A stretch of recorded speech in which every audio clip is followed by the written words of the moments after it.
লোকসভা যুদ্ধের ঘণ্টা বেজে গিয়েছে, ইতিমধ্যেই শুরু হয়ে গিয়েছে প্রচারও।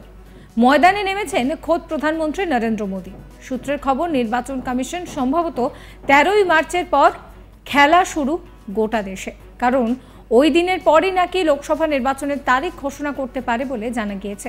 লোকসভা নির্বাচনের প্রস্তুতি মূল্যায়ন করতে নির্বাচন কমিশন একাধিক রাজ্য সফর করছে এবং তা সম্পন্ন হলে তারিখ ঘোষণা করা হবে শুক্রবার, সূত্র মারফত সেটাই জানা গিয়েছে। আর আপনাদেরকে বলে রাখি, এই খবর প্রথম বাংলা মিডিয়াতে আজ তাক বাংলায় ব্রেক করে। সূত্র মারফত জানা গিয়েছে, নির্বাচন কমিশন সম্ভবত 13ই মার্চের পর লোকসভা নির্বাচনের তারিখ ঘোষণা করতে পারে। সাধারণ নির্বাচনের প্রস্তুতি মূল্যায়ন করতে কমিশন একাধিক রাজ্যে সফর করছে এবং এটি সম্পন্ন হলে তারিখ ঘোষণা হবে। কেন্দ্রীয় নির্বাচনী সংস্থার কর্মকর্তারা বর্তমানে তামিলনাড়ু সফর করছেন, এরপরে উত্তরপ্রদেশ এবং জম্মু কাশ্মীরে যাবেন। 13ই মার্চের আগে রাষ্ট্র সফর শেষ হওয়ার কথা।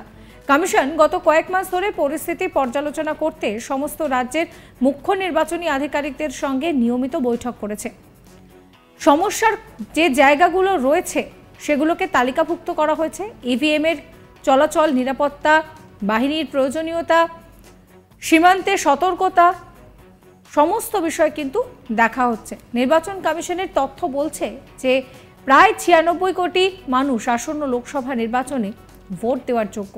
সূত্র মারফত জানা যাচ্ছে যে অনুষ্ঠিত হতে যাওয়া লোকসভা নির্বাচন অবাধ এবং সুষ্ঠু পরিচালনার জন্য নির্বাচন কমিশন এআই প্রযুক্তি ব্যবহারের সিদ্ধান্ত নিয়েছে। সোশ্যাল মিডিয়া এবং ডিজিটাল প্ল্যাটফর্মে মিথ্যে তথ্য ফ্ল্যাশ এবং অপসারণের জন্য এই সিদ্ধান্ত নেওয়া হয়েছে।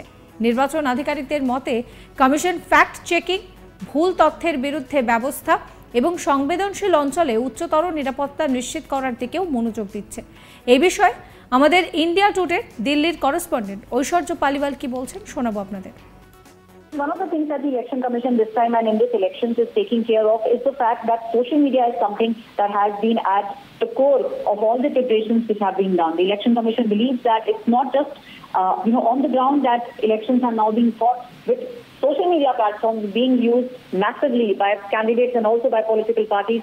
That is something that the Election Commission now is looking at. The use of artificial intelligence is also something that we will see in these elections. And the big Lok Sabha elections, that is the 2024 elections, are all set to become a template for other elections to come to the fore. Apart from that, the Election Commission is also saying that this time there will be stringent laws which will be put in place. Candidates, social media platforms, and all of them will be informed of all the do's and the don'ts, and one will have to very strictly adhere to the do's and don'ts, especially with regards to social media platforms. এই নিয়ে আমাদের editor Indrajit Kundu কি বলছেন শোনাবো আপনাদের। এটা অনেকটাই expected. মার্চের 13 তারিখের পর লোকসভা ভোটের নির্ঘণ্ট ঘোষণা হওয়ার কথা, মানে এটা হচ্ছে মার্চের দ্বিতীয় সপ্তাহ। সুতরাং মার্চের দ্বিতীয় সপ্তাহতেই যে নির্ঘণ্ট ঘোষণা হবে সেরকম একটা আভাস কিন্তু আমরা পাচ্ছিলাম।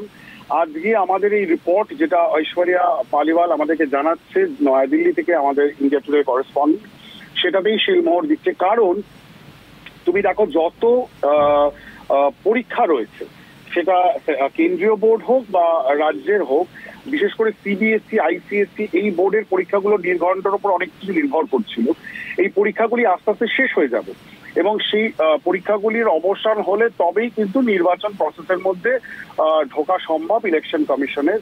সেই জন্য 13 তারিখের পরে ইলেকশনের ডেট ঘোষণা হবে এবং ঘোষণা হওয়ার সঙ্গে সঙ্গে মডেল কোড অফ কন্ডাক্ট লাগু হয়ে যাবে। ধরে নেওয়া যেতেই পারে, যেটা ঐশ্বর্যা রিপোর্টে বলা হচ্ছে, যে এপ্রিল এবং মে মাস অব্দি চলবে নির্বাচন। এই সময়টাতেই হয়। আনফর্চুনেটলি এটা পিক সামার এবং গরমকালেই ভারতবর্ষের মতো দেশে নির্বাচনটা হয়। সুতরাং শীতের কোনো স্বস্তি আমরা পাবো বলে আমাদের মনে হয় না। সুতরাং কয়েক দফায় নির্বাচন হতে চলেছে, যেমন 2019-এ হয়েছিল, ঠিক তেমন ভাবেই কয়েক দফায় নির্বাচন হবে। কারণ যে ওভারঅল সেন্ট্রাল ফোর্সের পুল রয়েছে, তাদেরকে যাতে মুভমেন্ট করানো সম্ভব হয় বিভিন্ন জোনে, যেমন ইস্টার্ন জোনের মধ্যে পুলকে ইস্টার্ন জোনের মধ্যেই মুভ করানো হবে একটা জায়গা থেকে আরেকটা জায়গায়, সাউথ, ওয়েস্ট, নর্থ, এইভাবেই হয়। এবং সেক্ষেত্রে তুমি যেটা বললে খুব তাৎপর্যপূর্ণ, কারণ আমরা দর্শকদেরকে জানিয়েছি যে সেন্ট্রাল ফোর্সের রিকুইজিশন দেওয়া হয়েছে অলরেডি, তাতে দেখা যাচ্ছে ভারতবর্ষের মধ্যে যে রাজ্যে সব থেকে বেশি কেন্দ্রীয় বাহিনী নামানো হবে সেটার নাম হলো আমাদের পশ্চিমবঙ্গ। 920 কোম্পানি, ভাবা যায় 920 কোম্পানি সেন্ট্রাল ফোর্স মোতায়েন করার সুপারিশ করা হয়েছে, এটা জম্মু কাশ্মীরের থেকেও বেশি। আমরা জানি জম্মু কাশ্মীর একটি উপদ্রুত এলাকা, একটি ওখানে সন্ত্রাসবাদীদের নাশকতার একটা সম্ভাবনা সবসময় থাকে। এই মুহূর্তে মণিপুর জ্বলছে, আমরা দেখি যে মণিপুরে সেন্ট্রাল ফোর্স রয়েছে, আর্মি রয়েছে, কিন্তু সবকে ছাড়িয়ে পশ্চিমবঙ্গে 920 কোম্পানি কেন্দ্রীয় বাহিনী মোতায়েন করার একটা সুপারিশ করা হয়েছে এবং এটার প্রক্রিয়াও শুরু হয়ে গেছে। সুতরাং এই যে ইলেকশন কমিশনের যে টিম, বিশেষ করে চিফ ইলেকশন কমিশন এবং বাকি যারা ইলেকশন কমিশনাররা রয়েছেন, তারা কিন্তু ভাগে ভাগে বিভিন্ন রাজ্যে পৌঁছে যাচ্ছেন। তারা খতিয়ে দেখছেন এই মুহূর্তে কি ধরনের মানে প্রিপারেটনেস রয়েছে, কতটা তৈরি রয়েছে রাজ্যগুলি, সংশ্লিষ্ট দপ্তরগুলি, এবং সেই অনুযায়ী তারা কিন্তু ফাইনাল রিপোর্ট তৈরি করছে এবং ডেট ঘোষণা খুব শীঘ্রই হবে। সুতরাং আরেকটা গুরুত্বপূর্ণ বিষয় আমার মনে হয়, যেহেতু আমরা আলোচনায় এখন মাল্টিপল ফেজের নির্বাচনের কথায় আছি, সেখানে আমার মনে হয় আরেকটা খুব গুরুত্বপূর্ণ অ্যাঙ্গেল রয়েছে এটাতে। যদি মাল্টিপল ফেজে ইলেকশন হয়, এবং এটার মধ্যে যদি বলাটা আমি মনেও করি না যদির কোনো জায়গা রয়েছে, মাল্টিপল ফেজেই হবে। অ্যাটলিস্ট পশ্চিমবঙ্গে তো তুমি ধরে রাখো 5টা এবং তার বেশি ফেজে হওয়ার সম্ভাবনাই সবচেয়ে বেশি, তার কমে কিছুতেই হবে না। তাই মানে তুমি যদি 920 কোম্পানি সেন্ট্রাল ফোর্সের গল্প আসছে, তাহলে তুমি ধরেই রাখো যে অনেক ফেজে ইলেকশন হবে। যদি আরেকটা যুক্তি হতে পারে যে এত যখন সেন্ট্রাল ফোর্স রয়েছে, তাহলে ফোর্সকে মুভমেন্ট করার খুব একটা প্রশ্ন থাকবে না, তাহলে তো কম ফেজে 3-4 ফেজের মধ্যেই মেলে দেওয়া যায়। কিন্তু আমার অভিজ্ঞতা বলে যে মিনিমাম 5 ফেজ, ম্যাক্সিমাম সেটা 7-8 ফেজও হতে পারে। সেই জায়গায় দাঁড়িয়ে তুমি মনে করে দেখো 2019 আমার কাছে একবারে স্পষ্ট মনে পড়ে যাচ্ছে, তাহলে কিন্তু একটা মানে জোরদার ক্যাম্পেইন তুমি দেখতে পাবে। যে ক্যাম্পেইন একেবারে শুরু হয়েছিল যার উচ্চ শিখরে শৃঙ্গে পৌঁছানো 2019-এর লোকসভা নির্বাচনে, যেটা একেবারে চূড়ান্ত সীমায় গিয়ে পৌঁছালো 2021-এর বিধানসভা নির্বাচনে, আমার মনে হয় সবকে মানে পেরিয়ে যাবে।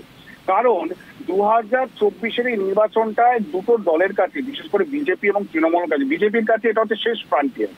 তারা সর্বভারত জয় করেছে, তারা পুরো ভারতের প্রতিটা মানে উত্তর ভারত এবং পশ্চিম ভারতকে ক্লিন সুইপ করছে, কিন্তু তারা কিছুতেই পশ্চিমবঙ্গের এই যে অবিদ্য দুর্গ, সেটাকে তারা ভেদ করতে পারছে না। মমতা বন্দ্যোপাধ্যায় একা এই মুহূর্তে একমাত্র মহিলা মুখ্যমন্ত্রী হিসেবেই রুখে দিচ্ছেন। এটা একটা অসাধারণ ব্যাটেল, রাজনৈতিক ব্যাটেল, ফ্যাসিনেটিং ব্যাটেল আমাদের সাংবাদিকদের জন্য দেখার। এটা যেমন এক নম্বর। দ্বিতীয়, তুমি একটা জিনিস দেখো, মাল্টিপল ফেজে ইলেকশন হলে কি হয়, প্রচারটাও মাল্টিপল ফেজেই হয়। সুতরাং ভাবো, তুমি যদি উত্তরবঙ্গে ভোট হচ্ছে একটা ফেজে আর দক্ষিণবঙ্গে ভোট হচ্ছে না, দক্ষিণবঙ্গে কিন্তু তুমি দেখতে পারো মমতা বন্দ্যোপাধ্যায় প্রচার করছে, বা প্রধানমন্ত্রী এসে প্রচার করছেন, বা অমিত শাহ এসে প্রচার করছেন, এটাও কিন্তু তুমি দেখতে পাবে। সাবস্ক্রাইব করবেন ইউটিউব চ্যানেলকে, ফলো করবেন আজ তাক বাংলার হোয়াটসঅ্যাপ চ্যানেলও।